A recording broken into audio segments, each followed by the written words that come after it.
오늘 읽은 이 말씀은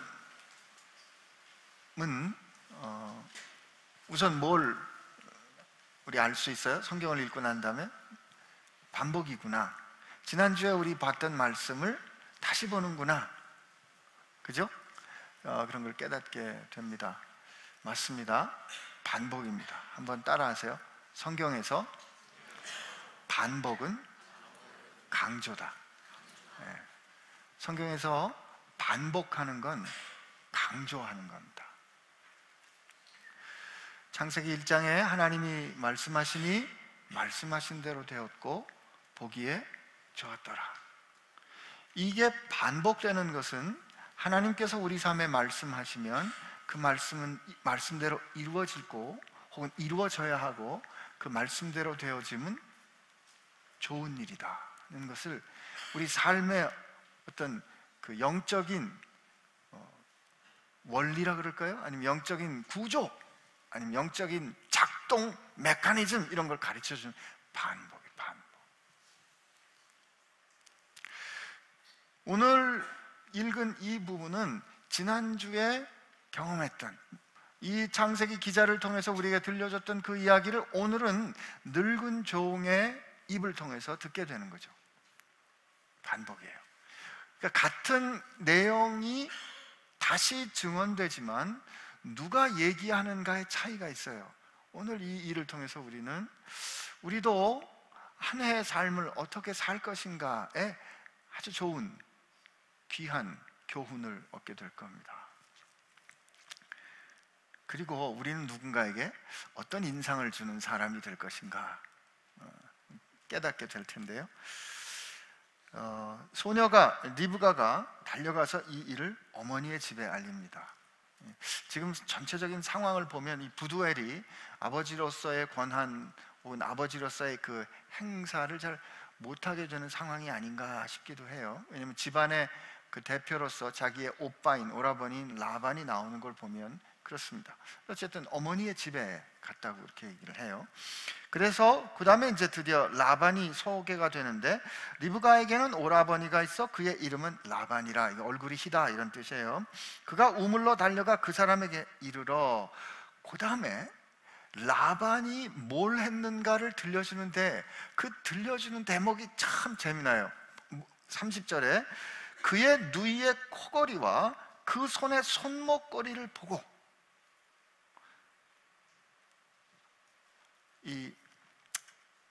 하여튼 이 설교할 때 격한 말을 쓰는 거를 조심해야 됩니다.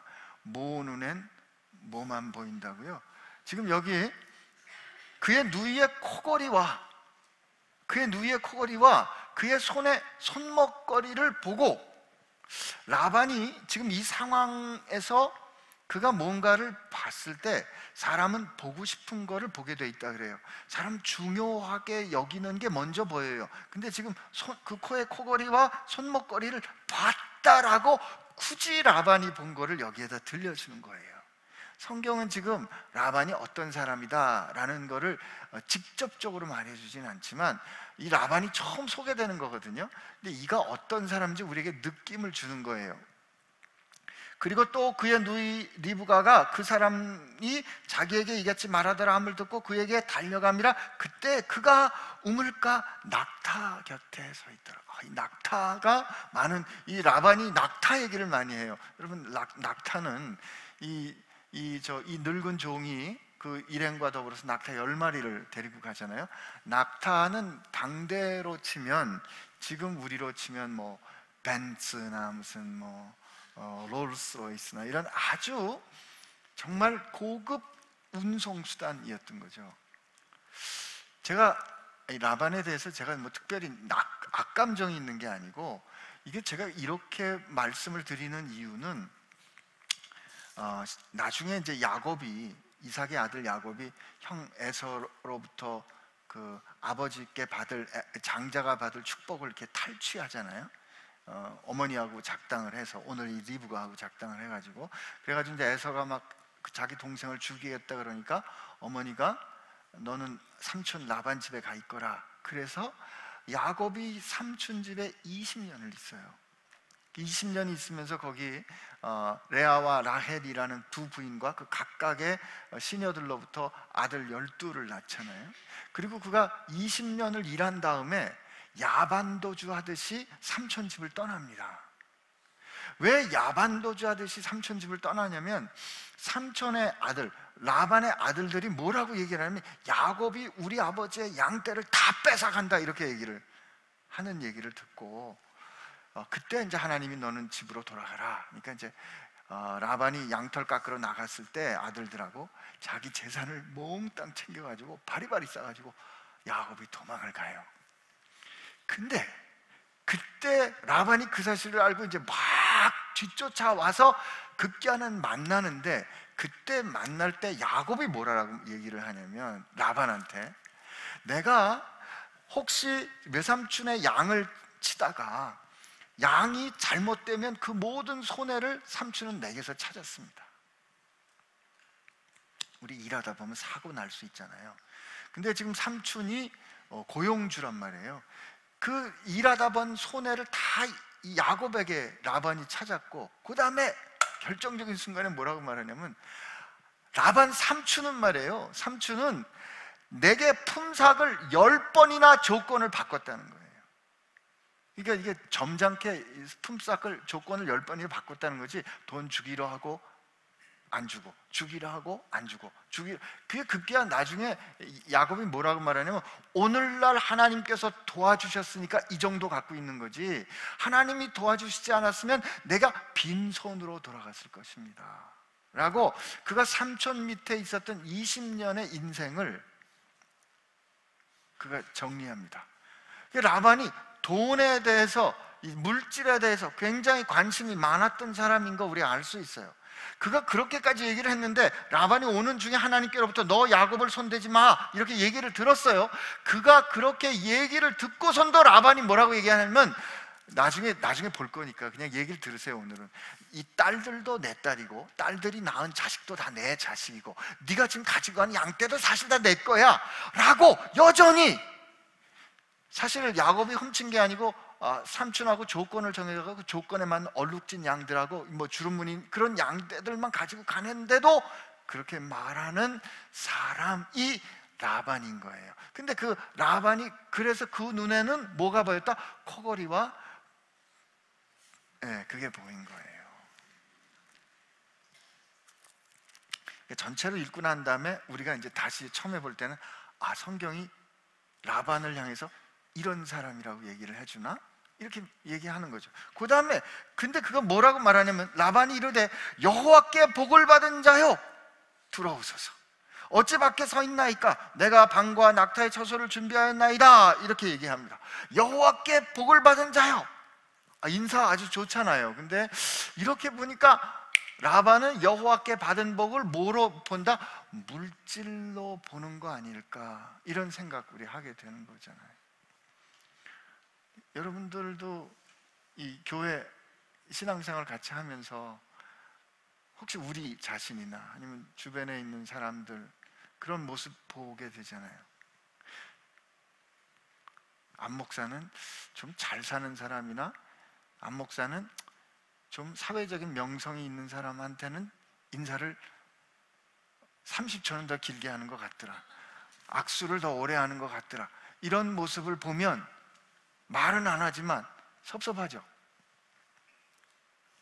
제가 너무 좀 민감한 얘기를 꺼냈죠. 우리가 안 목사라고, 여러분들 이렇게 가만히 계신 거 보니까 안 목사 안 그런 것 같아요. 저도 그러고 싶어요.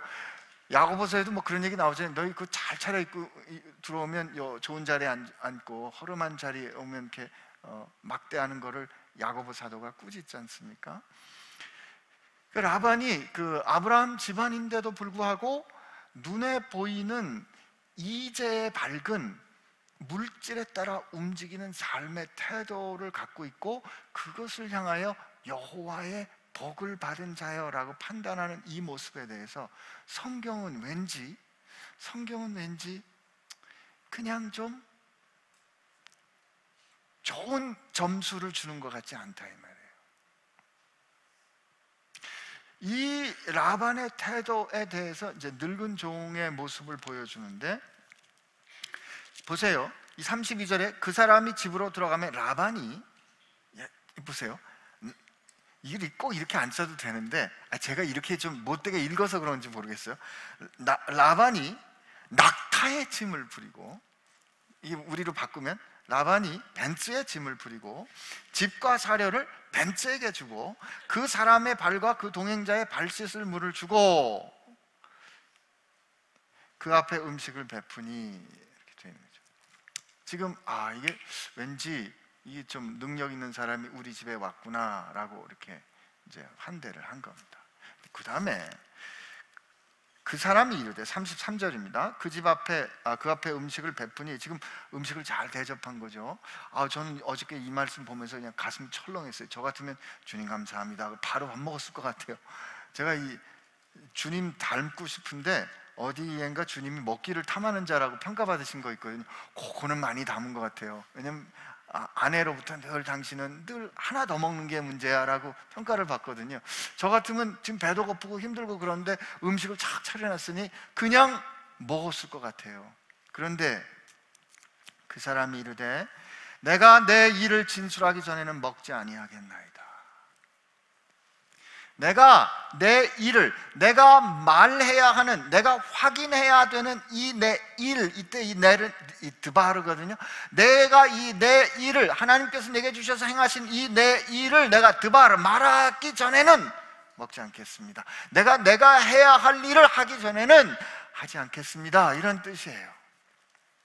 중요한 일, 우선해야 하는 일, 꼭 필요한 일, 내가 지금 반드시 행해야 하는 그 일이 내 삶에 중요합니다. 그 일이 최우선입니다 라는 삶의 태도인 거죠. 음식 먹고 해도 될 수 있다 이렇게 생각하는데, 그가 이렇게 환대했을 때 그냥 아무렇지도 않게 그 음식을 먹고 하는 그 자연스러운 어떤 흐름이나 그가 합당하게 마땅히 누릴 수 있는 어떤 특권이나 응대나 혹은 섬김을 그가 거절하고 뭔가 말하는 것을 통해서 지금 그에게 중요한 게 뭔지를 보여주는 아주 강력한 메시지가 된 거죠. 그때 라반이 말씀하십시오. 그리고 나서 이 분위기가 이렇게 되니까 이 앞에 음식을 딱 거절함으로 인해서 지금 이가 자기가 고백해야 될 이 지금 늙은 종이 말하는 일에 딱 집중하게 되는 그런 환경이 만들어지게 된 거잖아요. 저는 이게 우리 살다 보면 본질적이지 않은 일에 그 마음이 쓰일 때가 있어요. 무슨 뜻이냐면, 오늘 하여튼 굳은 건 다 목사로 할게요. 내가 목사인데 어떻게 목사가 왔는데 대접을 이렇게 하나, 목사가 왔는데 어떻게 따로 이렇게 안내도 안 해주나, 이런 일이 섭섭하고 이런 일이 불편해가지고 정작 하나님께서 내게 주신 이 말씀을 증언하는 그 일이 가볍게 여겨질 수 있거든요.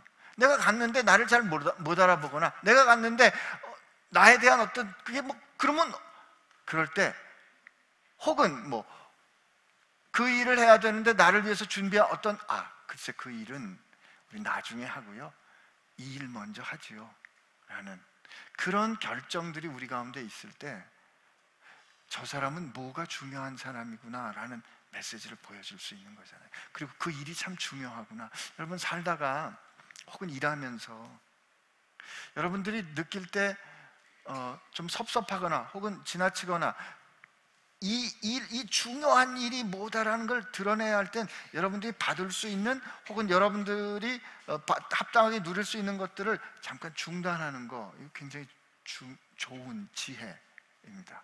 그런데요, 그러면 어쩔 때 이렇게 중단하고 어쩔 때 이렇게 안 하고 어쩔 때 이 종처럼 음식 안 먹고 이렇게 할 수 있을까? 그거 궁금하시죠? 우리는 이 how to를 참 배우고 싶어 하는데 그 다음에 아주 중요한 비밀이 있습니다. 나 이제 음식 이 말부터 하고 밥 먹겠습니다. 그러니까 말씀하세요. 그리고 나서 첫 번째 말이 뭔지 아십니까? 34절, 우리 굉장히 중요한 말이기 때문에 우리 한번 같이 읽겠습니다. 시작. 그가 이르되 나는 아브라함의 종이니이다.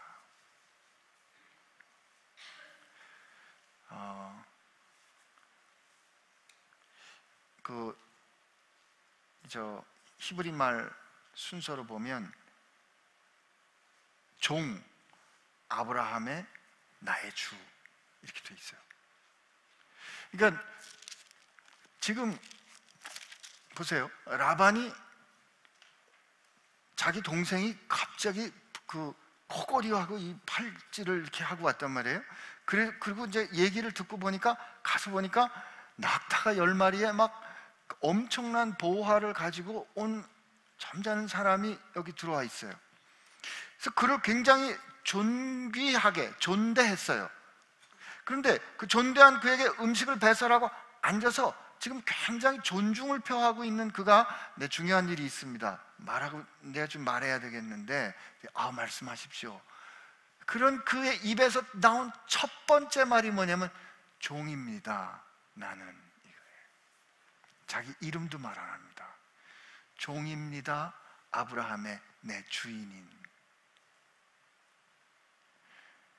본회퍼 목사님이 이런 얘기를 하셨어요. 행위는 존재에 의해서 결정된다. 여러분, 우리가 세상을 살아가는 동안에 이런 상황 저런 상황에 부딪히게 된다고요. 우리가 살아가면서 부딪히게 되는 상황은 굉장히 다양하고 굉장히 복잡해요. 그 굉장히 다양하고 복잡하고 또 거기에서 해결해야 될 과제들도 아주 다양해요. 그 각각에 어떻게 우리는 항상 일관되게 변하지 않는, 안과 밖이 다르지 않은, 겉과 속이 다르지 않은 이런 태도, 삶의 태도, 이런 걸 우리 인티그리티라고 그러잖아요. 이런 삶의 태도를 가지고 맞아, 그 사람은 늘 그렇게 대했을 법해 라고 할 수 있는 그런 걸 가질 수 있을까? 그거를 요럴 때는 요렇게, 요럴 때는 요렇게, 이렇게 배워가면 우리 못 배웁니다. 중요한 거는 내가 누구인가를 바로 아는 데 있어요. 여러분이 어떤 존재인가를 분명히 깨달을 때, 여러분의 정체성을 분명히 알 때, 여러분이 가지고 있는 정체성은, 여러분이 가지고 있는 스스로에 대한 이해는, 우리가 가지는 스스로에 대한 이해란 우리 스스로 가질 수 있는 스스로에 대한 이해가 없어요. 우리는 언제나 하나님과의 관계 가운데 우리를 이해하게 돼 있어요. 오늘 이 사람 뭐라고 얘기해요? 종입니다. 아브라함인 나의 주인. 그죠? 그는 자기의 정체성을 자기의 주인인 아브라함을 통해서 확인했다고요. 아브라함의 이름은 말했지만 자기의 이름은 말하지 않았어요. 그는 나는 아브라함의 종입니다 라고 자기를 얘기해요. 여러분과 나는 세상을 살아가는 동안에 우리가 확인해야 될 정체성은, 우리는 하나님의 아들입니다. 하나님의 딸입니다. 여러분, 이 확인이 여러분이 세상을 살아가는 동안에 세상을 이해하고 바라보고 해석하는 틀이 될 겁니다. 하나님께서 우리에게 주신 권세, 믿는 우리에게 주신 권세가 가장 첫 번째가 되고 가장 우선이 되는 권세가 존재의 권세예요. 요한복음 1장을 한번 가보면, 요한복음 1장 12절 한번 저를 따라서 한번 해보겠습니다. 영접하는 자, 곧 그 이름을 믿는 자들에게는 하나님의 자녀가 되는 권세를 주셨느니. 영접하는 자, 곧 그 이름을 믿는 자에게는 하나님의 자녀가 되는 권세를 주셨어요. 이게 파워예요. 이게 authority예요. 이게 여러분이 세상을 대할 때, 세상을 마주 대할 때 세상을 넉넉히 이길 수 있는 근거라고요. 우리는 내가 뭘 가졌는지, 내가 뭘 할 수 있는지, 내가 어떤 택틱이 있는지 이런 걸 생각하기 쉬워요. 그렇게 빠지기 쉽지 아니에요. 여러분은 여러분이 하나님의 자녀인 것을 잊지 않아야 됩니다.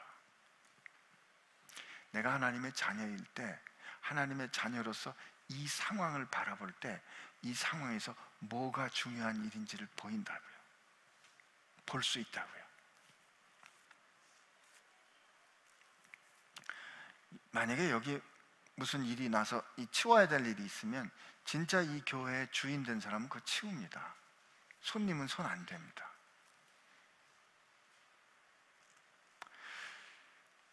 이 같은 상황이라도, 같은 문제라도 내가 누군가에 따라서 보는, 해석하는 게 달라져요. 굉장히 중요한. 지금 이 상황에 대해서 이 늙은 종은 나는 아브라함의 종입니다. 여러분, 믿는 우리는 하나님의 자녀입니다. 그래서 사도 바울이 편지를 쓸 때, 그가 편지를 쓸 때 항상 뭐라고 썼어요? 예수 그리스도의 사도된 나 바울은, 예수 그리스도의 하나님의 뜻에 따라 그의 사도된 나 바울은 주 하나님과 예수 그리스도의 생명의 약속과 생명의 명령에 따라 그의 사도가 된 나 바울은, 베드로 사도도 그렇게 했어요. 예수 그리스도의 사도 베드로는, 야고보도 그렇게 했어요. 그들은 자신들이 어떤 사람인 줄을 알았어요. 여러분이 누구신지 알아야 돼요. 우리가 그거 헷갈리기 때문에, 그걸 자꾸 잊기 때문에, 그걸 주머니에 자꾸 넣기 때문에, 그걸 부끄러워하기 때문에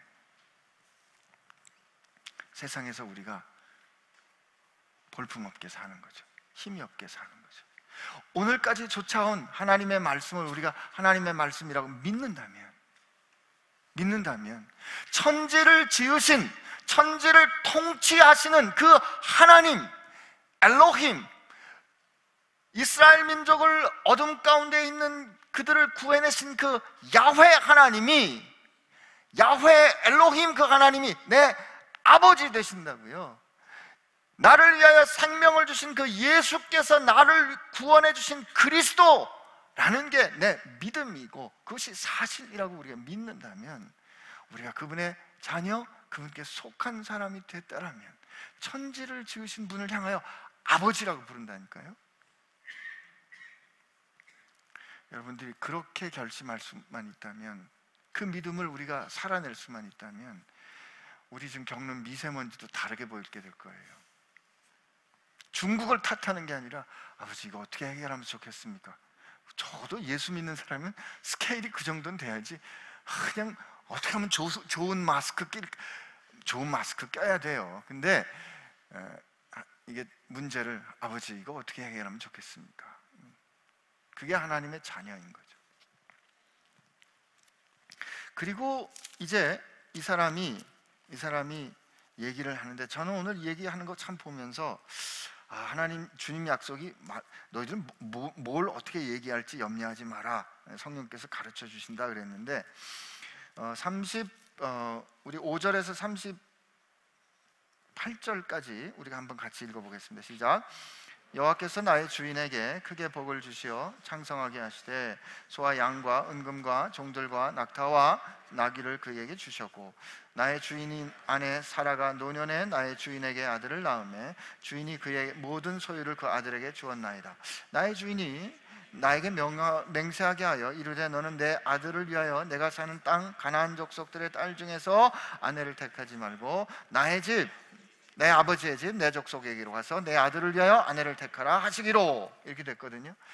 야, 좀 이렇게 하나님 지금 라반에게 딱 맞는 이 얘기를 하게 하시는지 모르겠어요. 뭐냐면 우선은 여호와께서, 그는 지금 자기 주인의 인생, 삶을 바라보는데, 그 삶을 바라볼 때 하나님께서 내 주인에게 어떻게 하셨다는 것으로 그 삶을 바라봐요. 그 삶을 증언해 준다고. 여호와께서 나의 주인에게 크게 복을 주시어 창성하게 하시되, 그 다음에 소와 양과 은금과, 그러니까 무슨 뜻이야? 나의 주인 아브라함은 부자입니다. 첫째, 부자입니다. 이거 라반이 딱 좋을지 부자입니다. 둘째, 나의 주인 사라, 아내 사라가 노년에 나의 주인에게 아들을 낳으며, 노년에 아들을 낳았으니까 그 후에 더 아들 낳을 수 있는 가능성이 없잖아요. 아, 이거 외아들이구나. 근데 이 외아들에게 이미 그의 모든 소유를 그 아들에게 주었습니다. 이게 뭐예요? 상속이 끝났구나.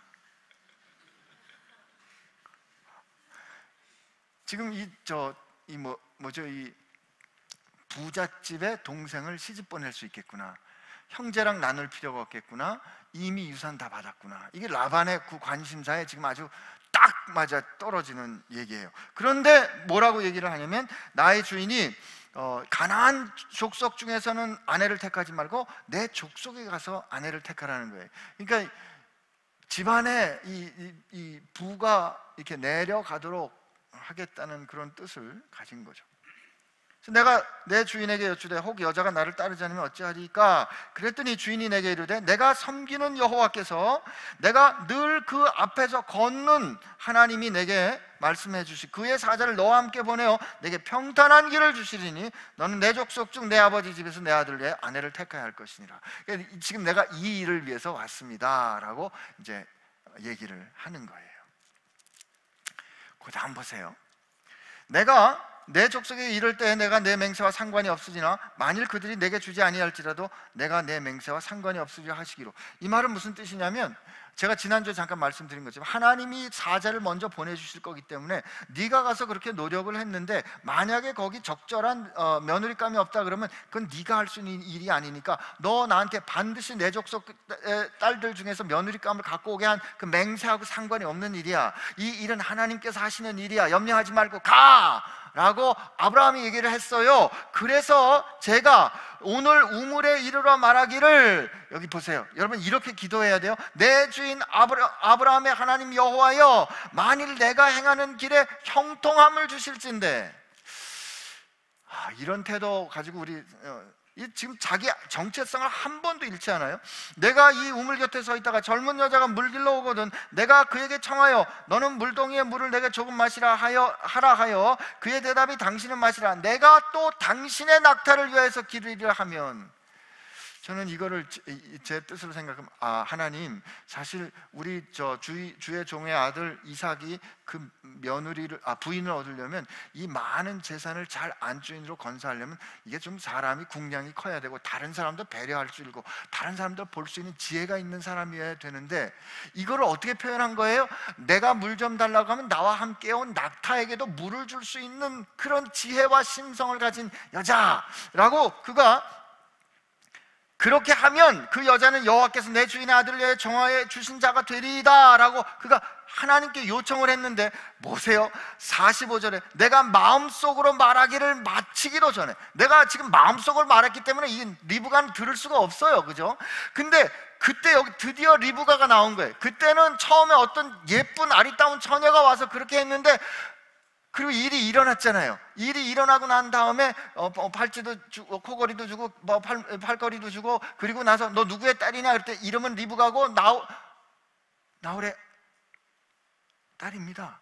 나홀의 아들 부두엘의 딸입니다 라고 얘기를 했죠. 그래 네 이름이 리브가냐? 그렇기 때문에 그가 겪은 일을 오늘 리브가가 라고 여기 얘기해요. 그 리브가가 물동이를 어깨에 메고 나와서 우물로 나와 깃기로 내가 그에게 이르기를 청하건대 내게 마시라 한즉 그가 급히 물동이를, 그는 신속했다는 거예요. 어쩜 이렇게 속 시원한 여자가 있어요. 그는 급히 물동이를 어깨에서 내리며 이르되 마시라. 내가 당신의 낙타에게도 마시게 하리라 하기로 내가 마시매 그가 또 낙타에게도 말처럼 마시게 한지라. 내가 그에게 묻기를 내가 네 딸이냐 한즉 이르되 밀가가 나홀에게 낳은 부두엘의 딸이라 하기로 내가 코걸이를 긋고에 끼고 손목걸이를 긋고에 끼고, 속으로 이건 뭐냐면 점 찍은 거예요. 그죠? 딱 점 찍고 내 주인 아브라함의 하나님 여호와께 나를 바른 길로 인도하사 나의 주인의 동생의 딸을 그의 아들을 위해 택하게 하셨으므로 내가 머리를 숙여 그에게 경배하고 찬송하였나이다. 여러분 지금까지 여러분은 제 방송을 보셨습니다.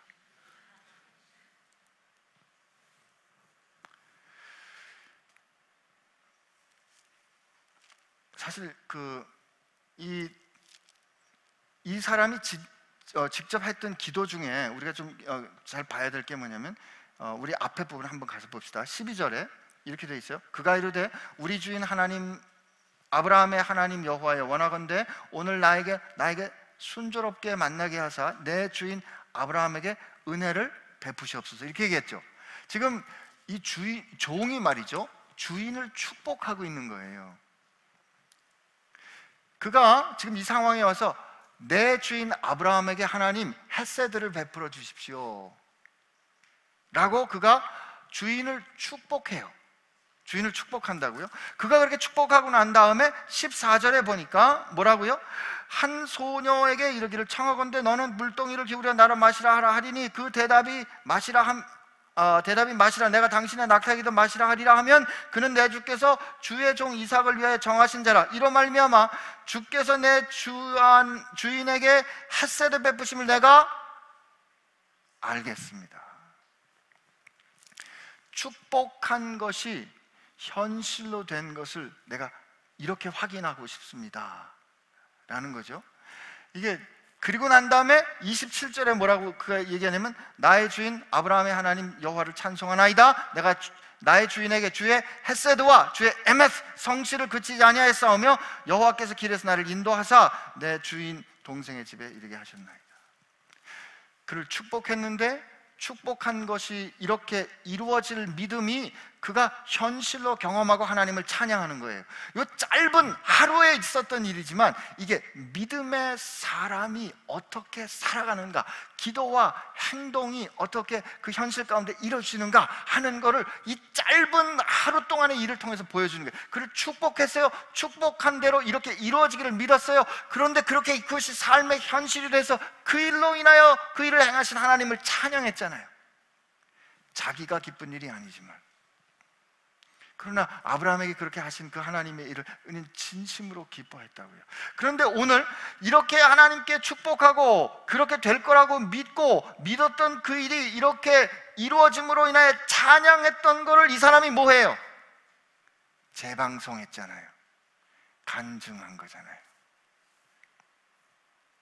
여러분, 오늘 지금 이 27절까지의 일은 그가 하나님 앞에서 매 순간순간마다 하나님을 사랑하는, 하나님을 신실하게 따르는 아브라함의 종된 내가 어떻게 하면 그 하나님으로부터 아브라함이 받았을 그 아브라함의 뜻을 이룰 수 있을까 하고, 그가 자기에게 주어진 그 사명을 위해서 아브라함의 종으로서 종답게 결정하려고 그가 순간순간 결심하고 순간순간 믿고 기도하고 순간순간 행동했던 그 삶의 하루 동안의 삶의 결과들은 아브라함이 떠나기 전에 얘기했던 것처럼 하나님께서, 내가 늘 그 앞에 걷는 여호와께서 그의 사자를 내 앞에 보내서 그가 너로 하여금 이루는, 그가 행하시는, 역사하시는 것을 너로 하여금 보게 할 것이라고 했던 그 아브라함의 믿음이 현실로 되는 것을 그는 경험한 것이고, 경험한 그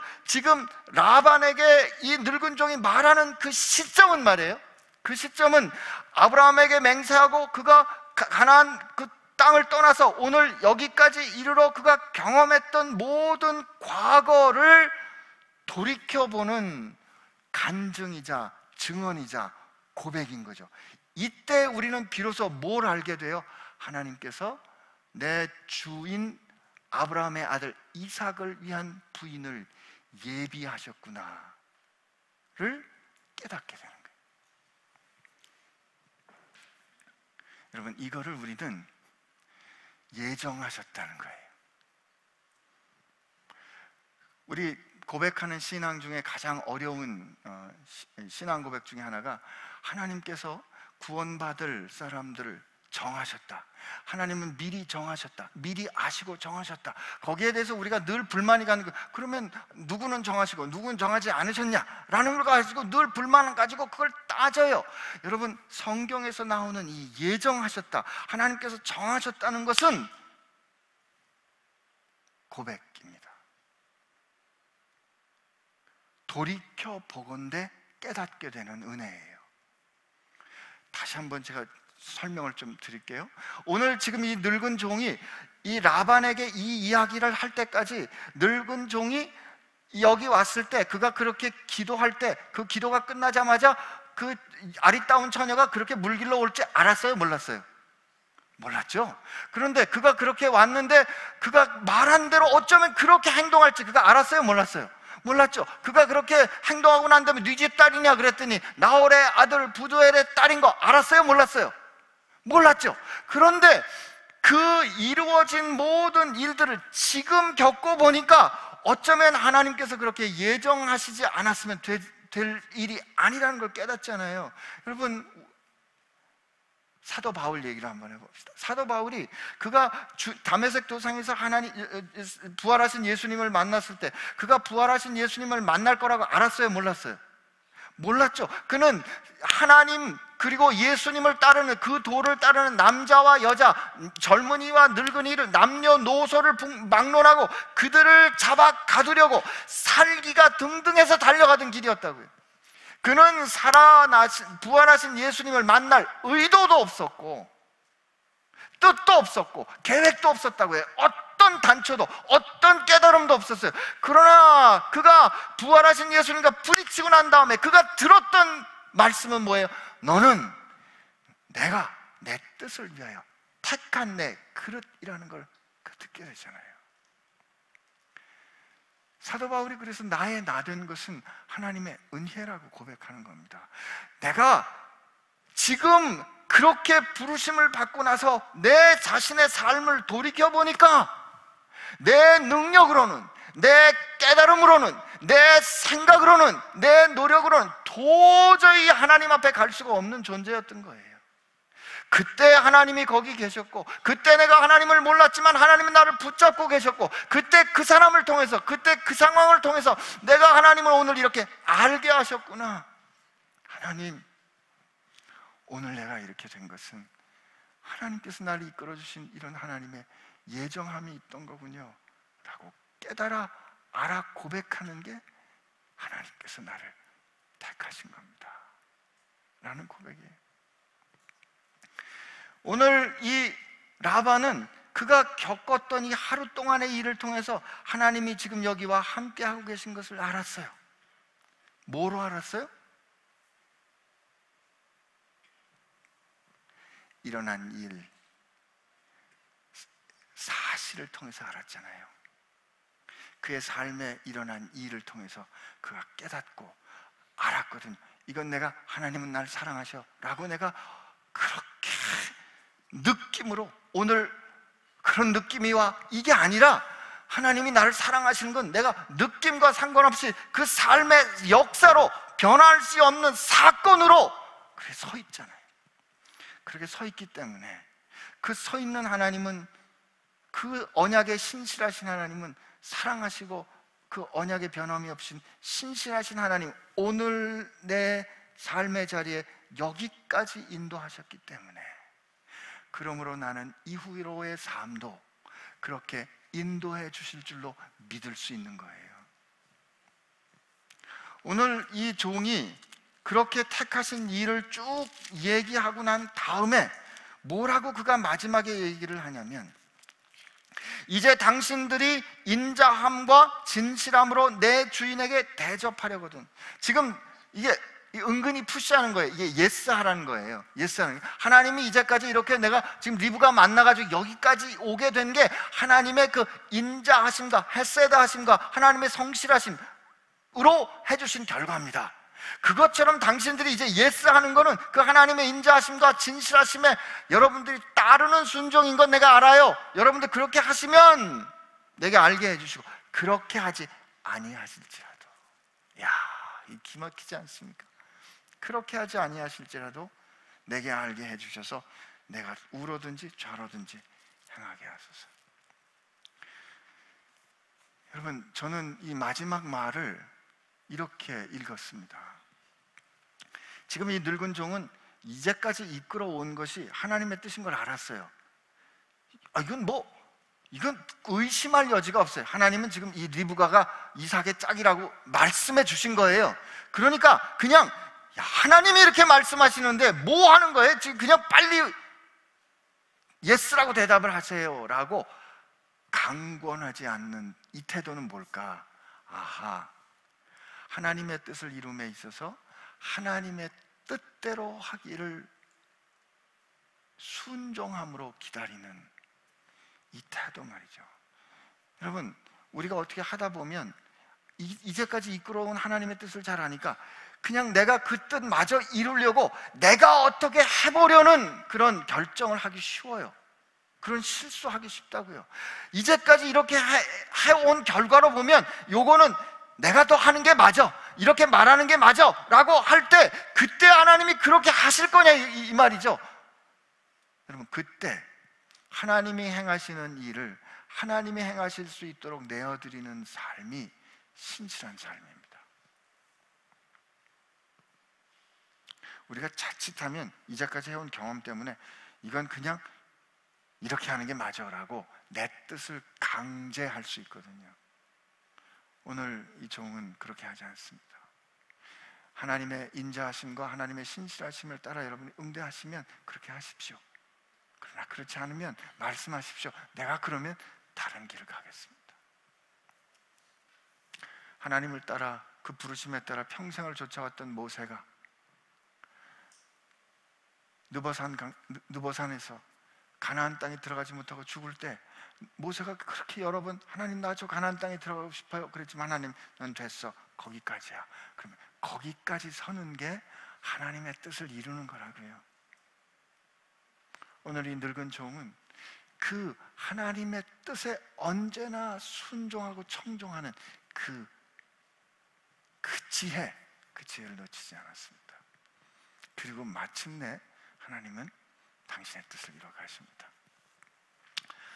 여러분, 한 해를 살아가는 동안에 여러분 불러주신 여러분이 누군가, 그리고 그 누군가, 내가 누구이기 때문에 그러면 어떻게, 누군가가 분명해지면 어떻게 해야 되는가가 분명해져요.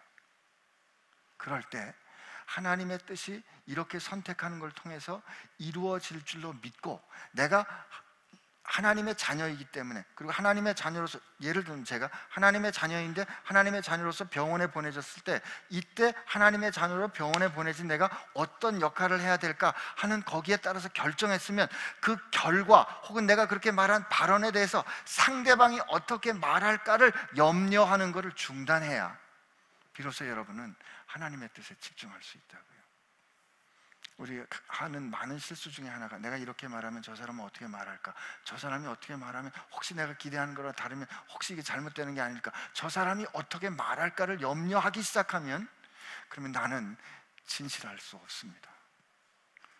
우리가 할 수 있는, 우리가 책임질 수 있는 일은 하나님의 자녀로서 이 상황에 보내신 그 책임에 합당하게 내가 할 수 있는, 하나님 앞에서 신실할 수 있는 그 뜻에 진실하면 그 다음은 하나님이 하시는 거예요. 내가 기대했고 예상했던 거하고 반대일 때 그때 하나님께 분명히 올려드려야 비로소 그 반대의 답을 하나님의 뜻으로 받을 수 있다고요. 불안하시죠? 해보세요. 됩니다. 여러분 불안하실까 봐 제가 그냥 아주 짧은 제 얘기하고 오늘 마칠게요. 제가 선교사로 나갔었잖아요. 선교사로 나가려고 그러면 이제 학교에 있다가 학교를 그만둬야 되지 않습니까? 그래서 제가 2000년 말쯤에 학교를 이제 그만둘 결정을 하고, 그 다음 해가 되면 이제 학교를 그만둘 사람이 된 거예요. 그리고 이제 한 1년 정도 어떻게 기다리게 됐는데, 이제 곧 저는 나가야 되는 사람인데 어느 날 과장님이 야, 이번에 병원에서 새로 종이로 된 의무 기록을 버리고 전자 의무 기록을 도입하기로 했는데 그 회의에 네가 좀 가라, 저한테 그러신 거예요. 근데 제가 그 말씀을 듣고 속으로 좀 의아했어요. 아니 왜 난 이제 몇 달 있으면 나가는 사람인데 그걸 왜 그 회의에 나보고 들어가라 그러시나. 그래가지고 어떻게 해야 되나 그러고 있는데, 그날따라 이 박동기 수술이 늦게 끝나가지고 회의가 4시 반인가 시작이 됐는데 한 5시쯤에 교수실에 왔어요. 처음에는 안 가기로 결심한 거예요. 난 뭐 곧 나갈 건데 거기 회의가 없으면 뭐하나. 책상에 딱 앉았는데 선생님이 너 좀 갔다 와. 그리고 그때 저는 아직 거기서 일하는 교수였잖아요. 그래가지고 늦었지만 가자. 그러고서 회의에 간 겁니다. 가면서도 여전히 의심스러웠어요. 그러나 회의에 갔더니 그 회의가 세상에 병원에서 제일 높은 의료원장님 이하 모든 분이 다 모이는 회의였는데 제가 늦게 들어갔죠. 문을 딱 열고 들어갔더니 모든 사람이 저를 쳐다보는데 의료원장님 저를 딱 쳐다보시더라고요. 그래서 내가 실수했구나. 그리고 들어가서 이제 앉았는데 의료원장님이 저를 쳐다보시면서 뭐라 그러시면, 닥터 한, 내일 내 사무실로 좀 와. 그 얘기 하시고 의료원장님은 곧 나가시더라고요. 그래서 그 다음날 사무실에 갔어요. 그 다음날 사무실에 갔더니 의료원장님 뭐라 그러시면, 닥터 한, 선교 가려고 그런다며요. 그리고 거기 가는 그 나라가 위험한 나라잖아. 그냥 가지 말고 휴직하고 가. 사표 내지 말고 휴직하고 가. 이게 만약에 제가 제 일을 해결하려고 어떻게 의료원장님을 찾아가 보고 하려는 그런 거라면 이게 얼마나 복잡하고 힘들고 어려운 여러 가지 복잡한 게 있었겠어요. 근데 그때 내 곧 떠날 사람인데 왜 그 회의에 들어갈까 하는 의심이 있었지만, 그래, 내가 아직 여기 교수고 그리고 나를 믿고 그 일을 맡겼는데 그냥 순종해야지 하는 좀 미적거리는 마음이 있었지만 순종하고 갔을 때 하나님은 나를 위하여 예비하신 그 일을 그 순간을 통해서 행하시더라고요. 지금 거꾸로 생각해 보니까 하나님이, 그 선생님이 저한테 그 회의에 들어가라 그러신 거는 전자차트 때문에 아니고 제가 선교 나가는 것 때문에 그게 들어가시게 했구나라고 해석할 수 있게 된 거죠. 근데 그때는 모르겠더라 이 말이에요. 근데 그런 모르겠는 순간에, 어떻게 해야 될지 잘 모르겠는 순간에 나는 누구이고 이 상황에서 나는 어떤 책임을 갖고 있고 그러므로 나는 무슨 일을 해야 되나 하는 그 일에 여러분 신실하시면, 그럼 하나님이 어떻게 그 일을 통하여 여러분을 인도하시는지 여러분이 여러분의 막연한 느낌이나 생각이 아니라 사실로 깨닫게 해주실 겁니다. 우리 함께 오늘 이 찬양하고 마쳤으면 좋겠는데요. 아까 우리 예배 중에 했던 찬양인데 사실 제가 준비했던 거하고는 좀 다른데 He will make a way. 우리 했던 찬양이니까 그냥 할 수 있을 거예요. 나의 가는 길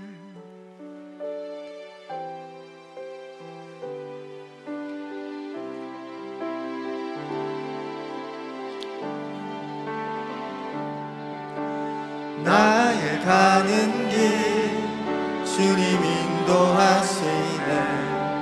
그는 보이지 않아도 날 위해 일하시네.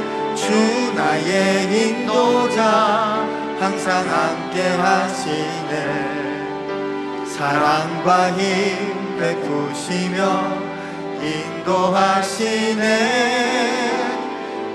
한 번 더 해볼까요? 나의 가는 길, 나의 가는 길 주님 인도하시네.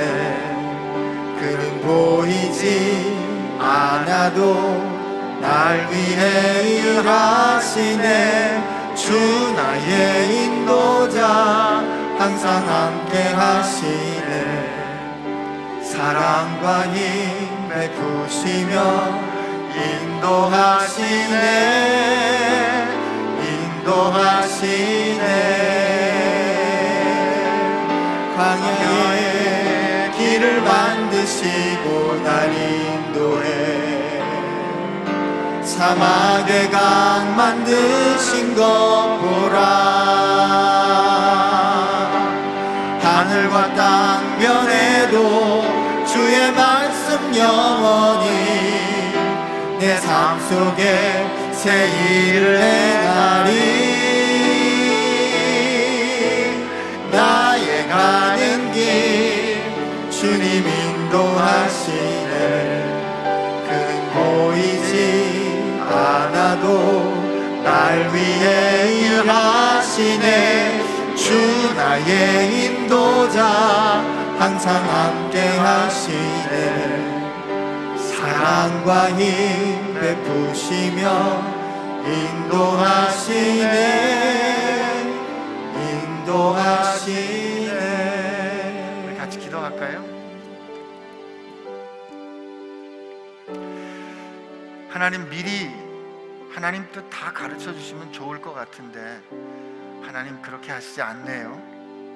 요셉이 그렇게 아버지의 사랑을 받았는데 그는 사랑받은 아들 때문에, 성실했기 때문에, 진실했기 때문에 형들에게 팔리고 노예로 갇히고 감옥에 가게 되는 일을 겪습니다. 그러나 요셉은 늘 하나님 앞에 걸었습니다.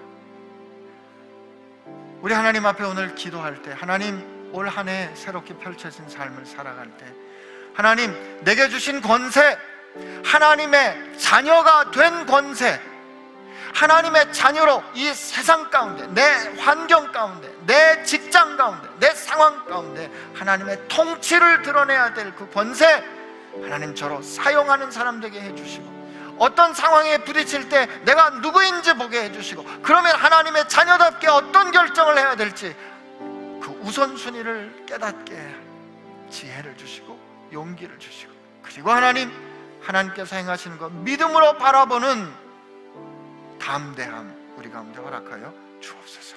이렇게 우리 같이 기도합시다. 하나님 아버지 감사합니다. 오늘 우리에게 은혜 주셔서 감사합니다.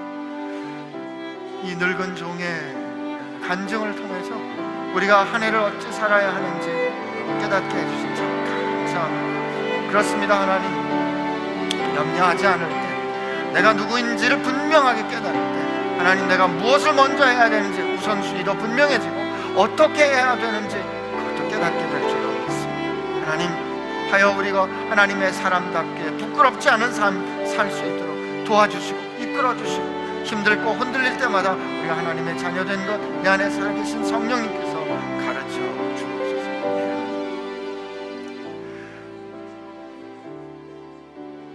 그러므로 너희는 무엇을 먹을까 무엇을 입을까를 이방인들처럼 염려하지 말라고 주님 말씀하신 거 기억합니다.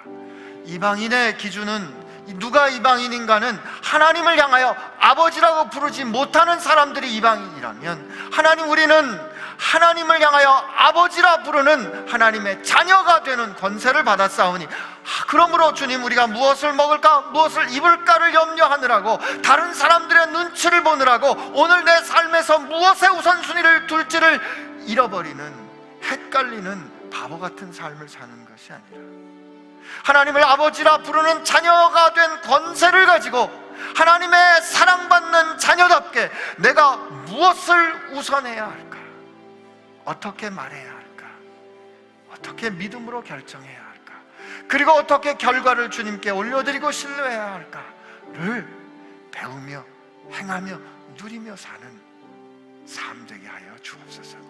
아버지, 이것이 우리의 소원이옵니다. 늙은 종에게 경험하셨던 그 늙은 종의 이야기를 기뻐 우리에게 들려주셨던 그 하나님의 뜻과 하나님의 마음이 앞으로 살아갈 우리의 삶 가운데 이루어질 줄로 믿습니다.